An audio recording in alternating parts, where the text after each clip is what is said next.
Well, on Thursday, the 4A and 5A softball championships took place. We begin in 5A, West and Riverton. West was in control of this one. They scored 3 runs in the top of the 5th, all coming off singles.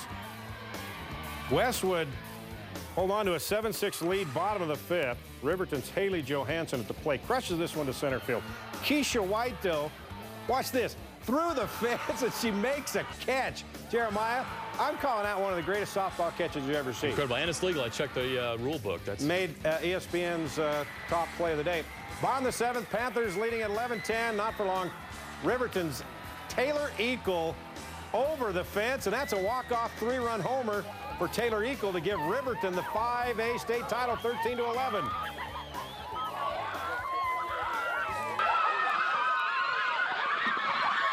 Walk-off home run. That feels great. I don't know what else to say. I got tears.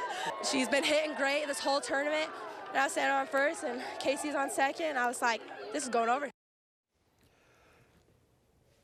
You know, Jeremiah, you can only dream about having a walk-off home run to win a state title. And if the Eagle name sounds familiar, yeah, that is the daughter of Adam Eagle, a host of KSL Outdoors. That's proud papa there. behind the camera. Yeah, getting the video there and with the crowd welcoming to home plate his daughter, the hero of the game. Pretty incredible. There's Adam. Oh, give me a hug.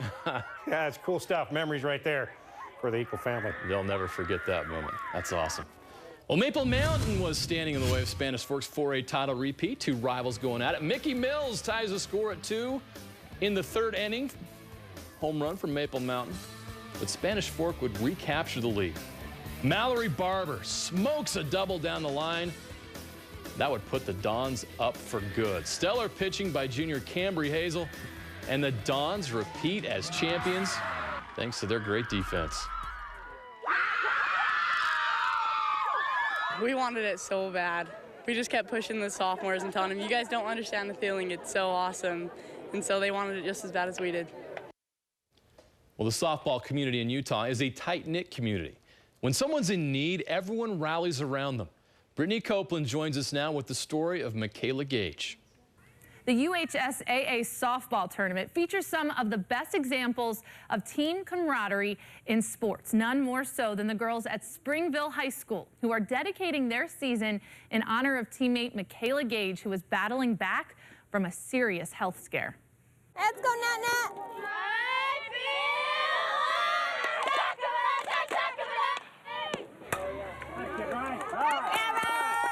For a brief moment, things were almost back to normal for Springville's Michaela Gage.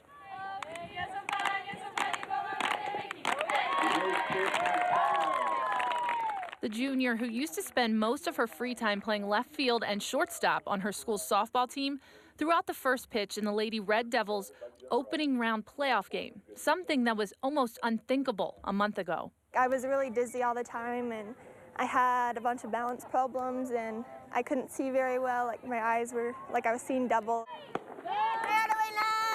Doctors were stumped. They originally thought Michaela was dealing with a rare ear infection, so she played through it. When things didn't clear up with medicine, they ordered an MRI and discovered something worse. The technician came right out with her and said, she's got a brain tumor. 24 hours later, we were talking with the best neurosurgeon in the country. The Gages quickly were thrust into the worst case scenario. Doctors soon discovered more tumors on her neck and spine. We were in shock. We were like, how is that possible? She was just playing varsity ball last week. And the doctor, when he saw her MRI, said, is this patient still walking? Over the course of a month, Michaela had 3 different surgeries.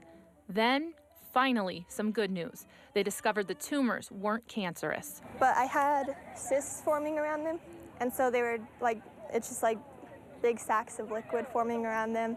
And that's what was causing all my problems, is the cyst was pushing on my nerves in my brain. So that was where most of the problems were. I love Mickey! The softball community rallied around Michaela, hosting fundraisers to help the family pay for the medical costs.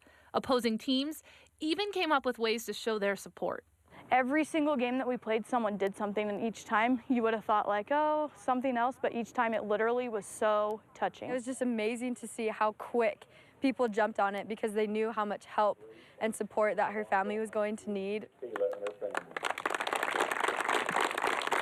Michaela isn't playing softball or attending school right now, but her attitude throughout this entire journey has been a lesson in itself. She's been the trooper. She's been the strongest one of all of us through this whole thing. Smiling through it all. She cried one time because of pain, and the next time she cried was when she saw the summer softball list and realizing she wasn't going to be playing. Definitely, it's hard to, like the one thing that you love and look forward to, not being able to do that anymore, but it's nice to take a step back and, look at things in perspective. Michaela's goal is to be back out playing by this fall.